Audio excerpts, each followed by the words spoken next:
Is now being recorded. Welcome everybody. My name is Indira and I am with the Iowa After School Alliance 21st Century Technical Assistance and Support. Today we have a special webinar and the topic is Planning for Summer, being presented by our out of school time literacy coaches, and I will let them introduce themselves here in just a minute. Before we do that, just want to remind everybody that you can type any questions into the chat box here in Adobe, and I'll be monitoring the questions throughout the presentation. Feel free to ask questions throughout the presentation. If you're on the conference line, you can mute yourself by pressing *6 and unmute yourself by pressing *6 as well. Does anybody have any questions before we begin? See, we have a comment in the chat box. Yes, we will definitely share a copy of this PowerPoint after the webinar. All right, I will let our literacy coaches introduce themselves and begin. Hi, I'm Angela Cardeman, and I'm a veteran teacher, and I have been working with the OST project for a year and a half, and it's been very exciting and challenging, and have definitely learned a lot. So some of the things we're going to be talking to you about today in planning for summer, basically summer and school year planning are two different things, and summer has so much potential, so we're hoping that we can give you some ideas that will help spark that potential. And I'm Kate McCormick. I just started with the OST initiative in August. And I've got 5 years of teaching experience at two little unique independent schools. One is Scattered Friends School in eastern Iowa, and the other is Hershey Montessori. And a lot of the work that they do is very project-based, hands-on, and some great stuff that will fuel whatever you're doing for your summer. So in beginning, I'm kind of assuming that everyone here, this is not a new thing for them, planning for summer. And if it is, then there are a lot of different starting points. But I'm going to kind of address it from a starting point of you have already done this before, and we're looking to improve your program. So some of the benefits of planning for summer. So there are a number of kind of benefits that show up not just because kids come to program, but because programs are well executed. So we want to emphasize that these don't come just with good attendance. They come with good attendance from your students, a lot of hard work from your staff, and a lot of great planning up front. But they are really wide-ranging, broad effects. One of them is that students stay on pace in math and literacy skills. That's huge, and I'm sure in the front of all of our agendas. Another is successful transition to grade level, which is especially big when kids are transitioning from elementary to middle or middle to high school. Those transitions can be tricky, and a successful one is really important. A third is growth in self-esteem and leadership, and kind of just the evolution of identity, especially as kids are getting to view themselves as being more adult. And fourth is exposure to the professional world, and this one is highly linked to the opportunity gap, and just do all of our students have access to these different experiences, often through guest speakers or field trips that lots of other students take for granted, but many of the students we work with don't get on a regular basis. This summer, exposure can be really great for them. So successful summer programs, what do they have in common?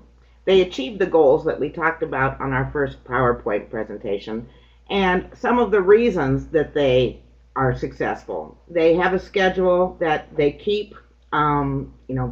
Changing the schedule all the time really is not very valuable to the kids or the staff. They are intentional. It's not just, hey, let's read a book. There's planning and programming that needs to go on before summer begins, and try to include as many aspects as you can.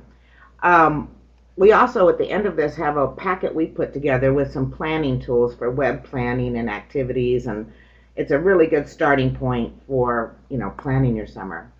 Also, plans integrate academic, emotional, and physical growth, and then there's also the safety and well-being of the kids. So it's well-rounded, and consistent attendance by students and staff. Having the staff on board 100% is really important, and anyway, those are things that can make your program more successful. All right. And we just included this, we kind of assume that this is stuff that a lot of you're already familiar with, but just to have the graphic in there and have it in our kind of the front of our minds of the lag that summer can have for students, that they can actually be falling behind, and that this really adds up over a number of years. We can see they can be 2 grade levels behind by 5th grade if they haven't had summer exposure to literacy math experiences that are going to keep them kind of on the up and in pace with their peers. So basic steps in starting to think about summer is to honestly look at your previous summer, what went well, and what areas can be improved upon. Last year we gave a workshop called Summer Starts in September, and there were a lot of self-assessments in there. So if that's something someone's interested in having copies of, we would love to be able to send that to you. A phased self-assessment and a comprehensive assessment of summer programs. And they go back to the roots. They go back to your mission, recruitment, youth outcomes, quality improvement, how you measure your success with the students. So if you really kind of want to go back and look at really where you are, that would be a great way to do it. It does take some effort though. So in addition to that, you need to think about your site. Is your site ready for this? And looking at space issues, indoor and outdoor, scheduling and grouping of kids. If you have 50 kids, there need to be rotations of groups going on because 50 kids is just too much to happen at one time. And what kind of staff to student ratio you'll have. Adequate supplies and funding, resources, and resources that work. You know, technology that is available to you and is functioning. If you can get into libraries or your school's computer lab, that would be great. Then some of the basics are safety and emergency procedures, and then how are you going to gather data that will be useful to measure the outcomes of your program. So got that all down, you have your philosophy, you know where you're heading, and now there's a staffing issue. A lot of times the staff that you have during the school year will remain in the summer. However, many times new staff are often brought on from other agencies. So it's really important, and we're trying to get everybody to add to the job description things that really are more toward our goals. Like the person is not just going to, love children, but they need to be able to do literacy and math activities, and they need to have a role of contributing to the academic success of the kids, not just of being there to watch the kids, which is kind of the transition from, daycare versus programs that actually add to the child's life. Providing training for them beyond CPR and the basic training. They really do need some techniques on how to conduct read-alouds and how to engage students and ask critical questions. So, we've been doing a little 6-month leadership training, and we have a lot of materials that we've been giving to staff, and they really are finding it very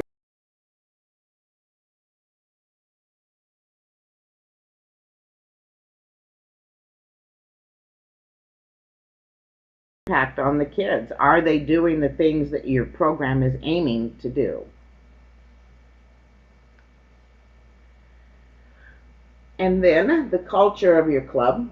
Yeah, this is something that we see either helping whatever academic work an after-school group is trying to do, really make it flourish or really hold it back. And so while this is the 4th thing, excuse me, on our basics list, it's in some ways right at the top because we see that nothing else can really happen if this isn't in place.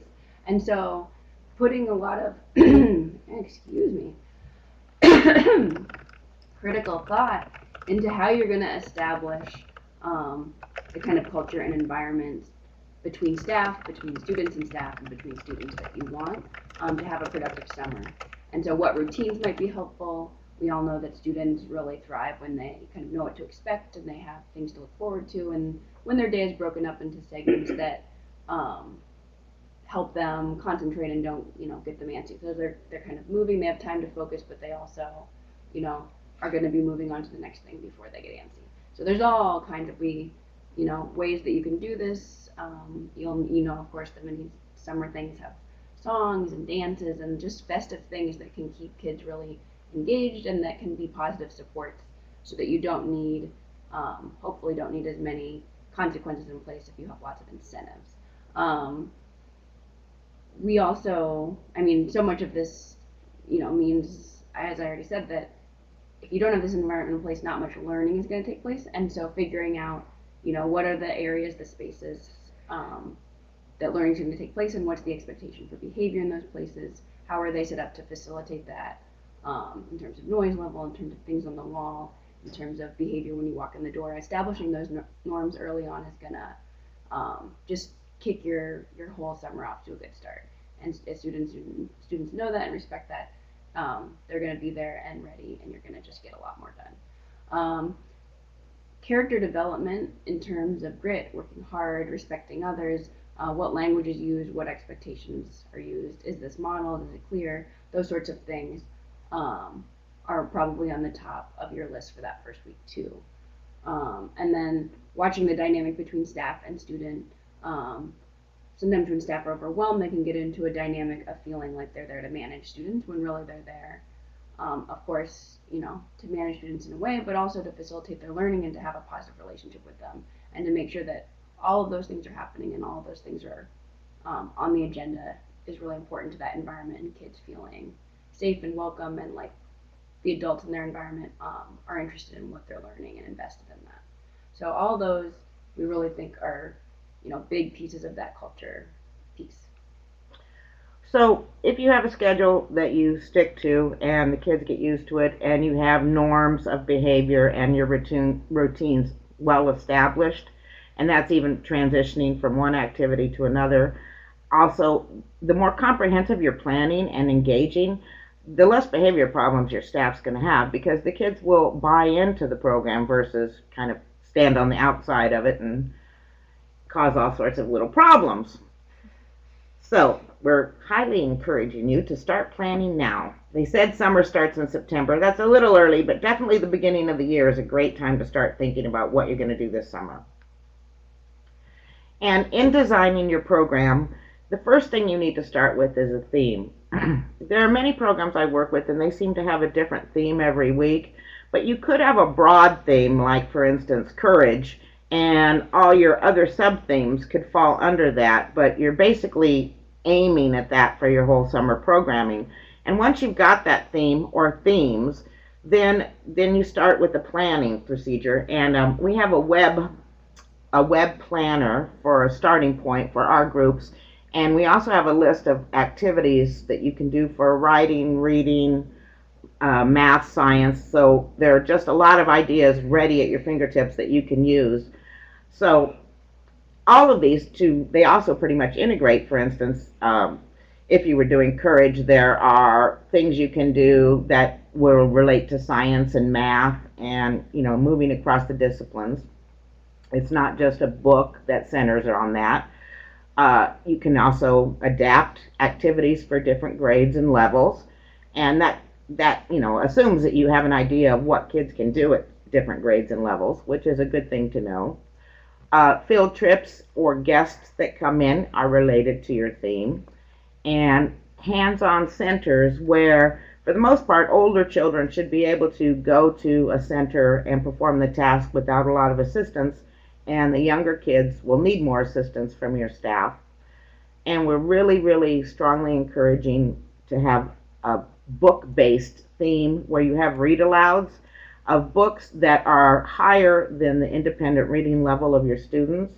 And it's really between that and vocabulary. Those are like the two most important things that we can give to kids, because we're teaching them critical thinking and we're expanding their vocabulary and engaging them in books that are more interesting than books that they may choose independently. You also need to have books that are at their level that support the theme, so that during silent reading time or independent reading time, they have materials available to them. So this is an example of our theme web plan. And we, in the center is the theme, and then the read aloud, that will be our anchor book, and then a variety of activities that you can have for writing, science, math, centers, field trips, and art. So think about these in a broad sense, and then you can narrow them down to specific ages and abilities as you go.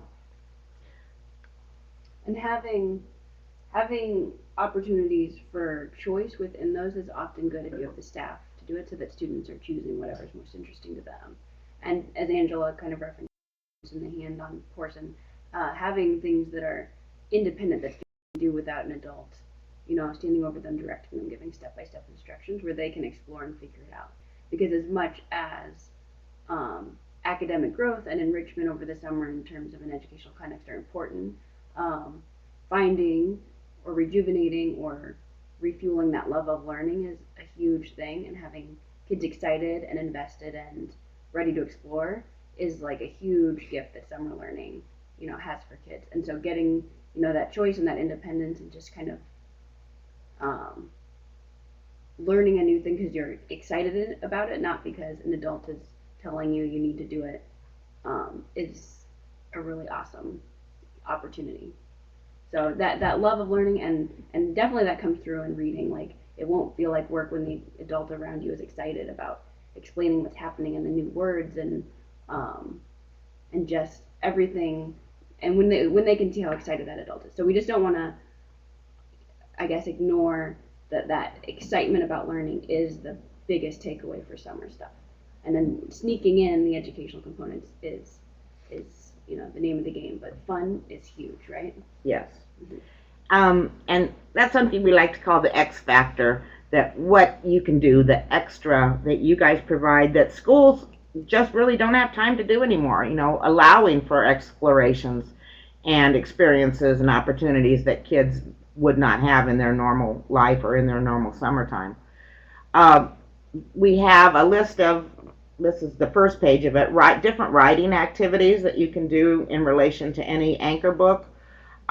Something such as writing an email to one of the characters, or making up silly words about the book, or poems, or designing a cover. In math, kids can make calendars and tangrams and sort things and classify things. That draws in science.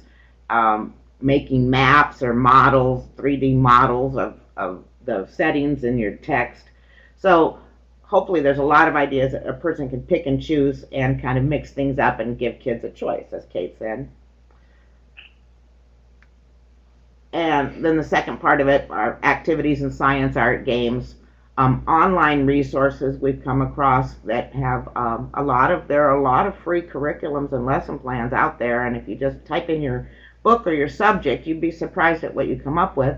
There are online games that the kids can play. So if they're having computer time, they're not just watching a movie. They can do Fun Brain or PBS Kids. There are sites where you can go for virtual field trips, and we have those listed there, which is, if you don't have transportation, a great way to show kids some things they might not experience. We also have a list of field trips that we discovered in the Des Moines area.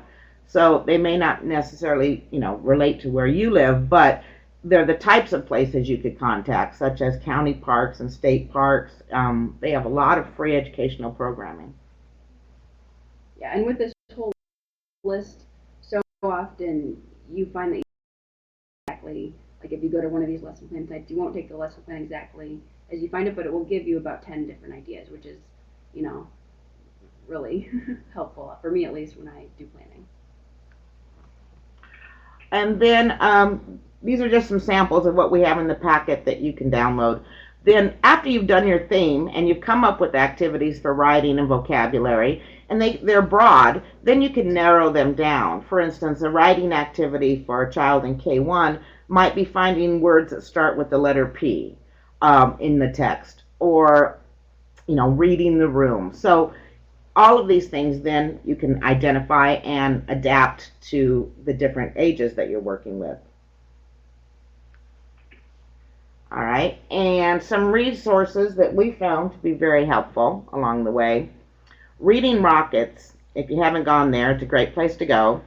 So they have their site, readingrockets.org, and now there's a new site, a companion site that's called startwithabook.org.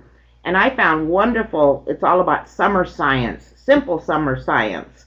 And I found wonderful resources and packets in there that are already themes, like stars. There's a complete thematic unit on stars that's available for you with materials and ideas and book suggestions.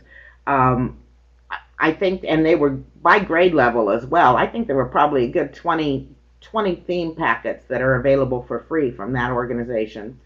And starting with the book, if you, it gives you a book title and then tells you where you can go from there with that book and provides materials. Then the National Academic Foundation Project-Based Learning Guide. So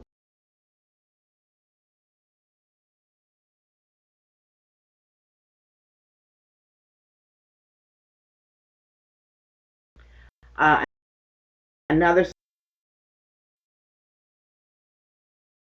CDL, after school training toolkit, and there are tabs for resources, there are materials you download for free, there are trainings for staff on there. So I found that to have lots of different resources. Another good one that we came across was part of the 21st Century Learning Centers, and it was in Framingham, Massachusetts. And they had some really exciting summer plans like masks and mandalas for math. They had CSI, where they investigated the case of the missing cheese sandwich, and kids took fingerprints and clues. And so theirs was sort of club based, and just lots of ideas that were pretty exciting beyond, the standard things that people may come up with. And anyway, I would highly encourage you to go there and check out some of the other ideas from 21st Century Learning Centers. Another one is the NWT, I think it is. It's supposed to be NWT, I'm sorry. NWT, Northwest Territory Literacy Council. And they have kits that you could download, and just a variety of things you can do for parent engagement. So there's a huge list of things that you can use and download, and ideas for your programming and for family engagement and for lessons. So those are just a few of the places we've come across. I mean, if you pick a book or you pick a theme and you just Google, stars, free lesson plans, you'd be surprised at the things you can come up with. Scholastic also has a lot of great resources. If you are looking for themes, it'll give you a list of books for that theme. There are a lot of online resources that are free for parents and teachers, and the stuff that parents would use is the same thing that a person might use also in summer programming. So those are great places to look when you're planning for your summer. And we can give examples of kind of different theme learning for different ages if that's helpful, or we can definitely open it up for questions at this point. We've kind of covered everything we plan to touch on. So I guess we'd like to know what's helpful for you guys now. Okay, so if you're on the conference line and if you've muted yourselves, go ahead and press *6 to unmute yourself, and go ahead and speak directly on the line. If you don't feel comfortable speaking on the line, go ahead and type your comments or questions into the chat box here on your computer in Adobe.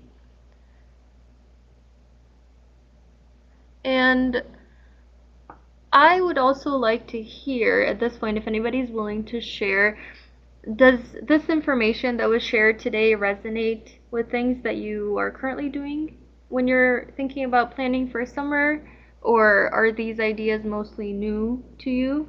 Would anybody like to share? See, we have a couple people typing in the chat box. That's great.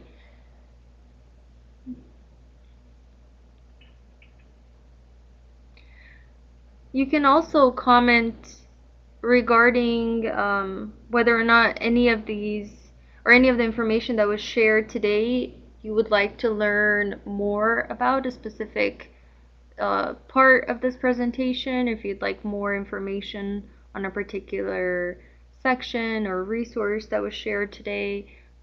Just let us know what your thoughts are.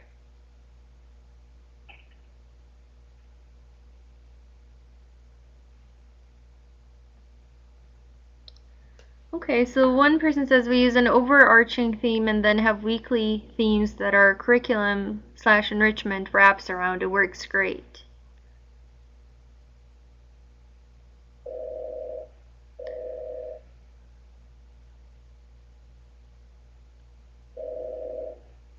We hear somebody's phone ringing, just so you know. And it would be great to hear from Amanda too about what like last summer's theme was and what the sub themes were that might be interesting for people to hear if she's willing to share.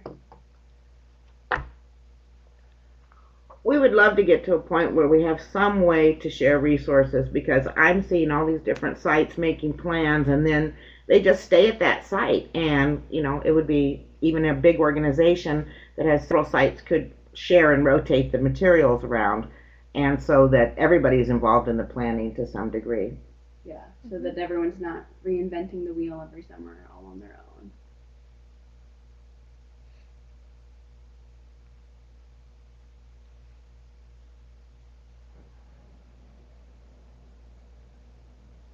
Okay, Wendy says these ideas are new to me, but I think this will be a great help with newer to planning of summer camp. Okay, so yeah, so it sounds like you're new to summer planning, and these ideas have been helpful. That's great to hear. Which program are you with? I know, Amanda, you're in St. Mark, Dubuque. Wendy, what about you?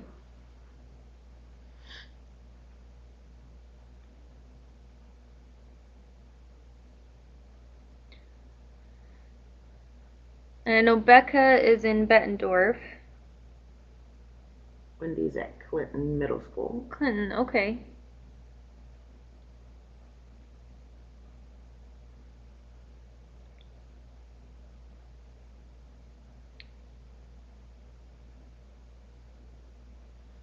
We choose, Becca says, we choose weekly themes, but I love the idea of picking an overall theme for the summer and weekly themes that support the overall theme.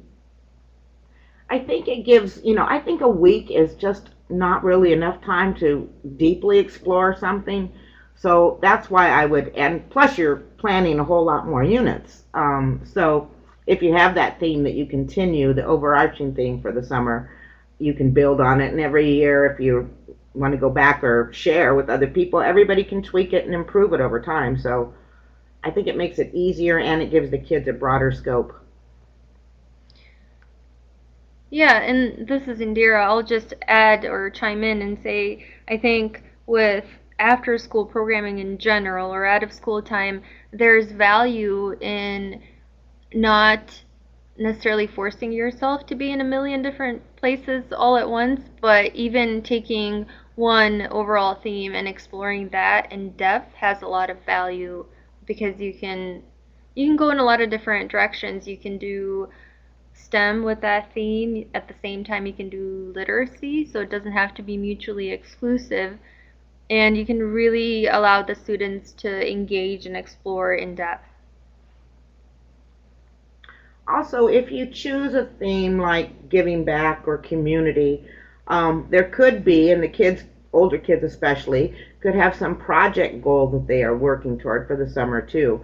So, and that brings in the project-based learning, and they could actually do something such as, have a project that impacts their community, and they have to plan it. And so there's reading and writing and thinking and math, and there's just so much going on, and the engagement factor is really high. Mm-hmm.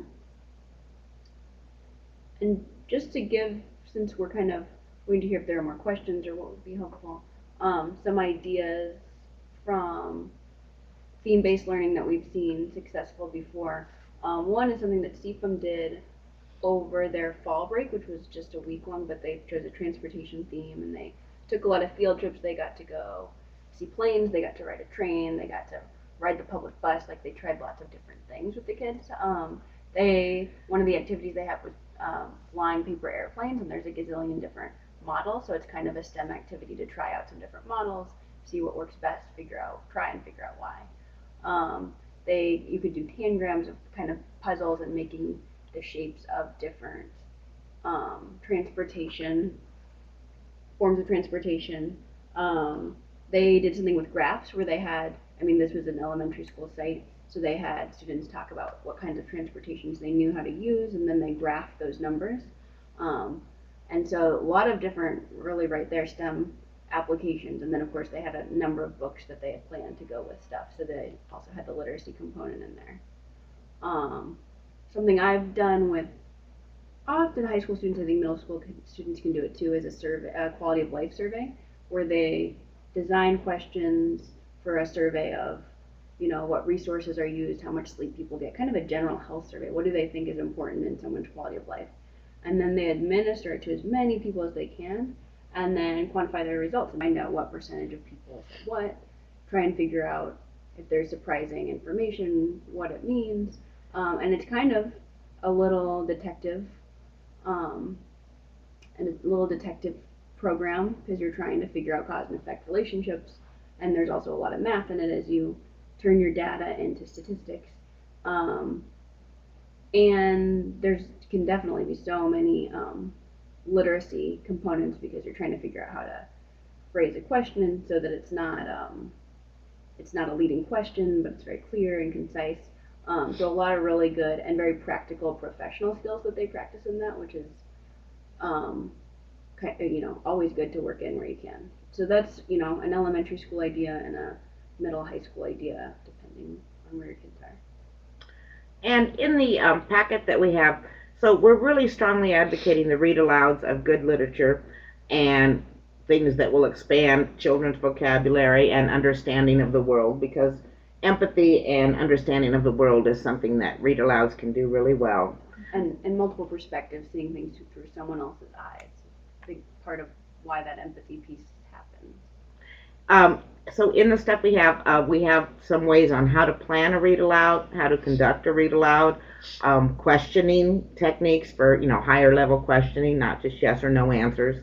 We have a vocabulary planner, so really you should be prepared with the book before you read it to the kids, and you should have some target vocabulary and some activities you can do to reinforce it, because looking up a word in the dictionary is not vocabulary building. So the more you use it in a real context, the more the kids will internalize it. So there's a lot of good stuff there. Also, PBS has free curriculums, and then there are websites that support it. So PBS is a good place. The Y for Why is also an excellent place. And if you like, how do we train our staff to do things? They have short clips and videos. They have a whole actually outline of how to train and prepare your staff. So that's another great site to go to. And for those who are not familiar, Y for Why, or U for Youth, is actually a national 21st century professional development resource hub, and I'm posting the link here in the chat box right now. Additionally, all of the resources that the presenters mentioned today are located in the file box. If you look here in Adobe, and if you see where the chat box is, look right above it, press on one of those, for instance, Read Aloud Planner, and once you press on that, you'll see a little button appears on the bottom of that list that says Download File or Files, and then you can go ahead and click on that and download it straight to your computer. Additionally, we'll be posting the PowerPoint and all of these resources on the 21st Century Wiki.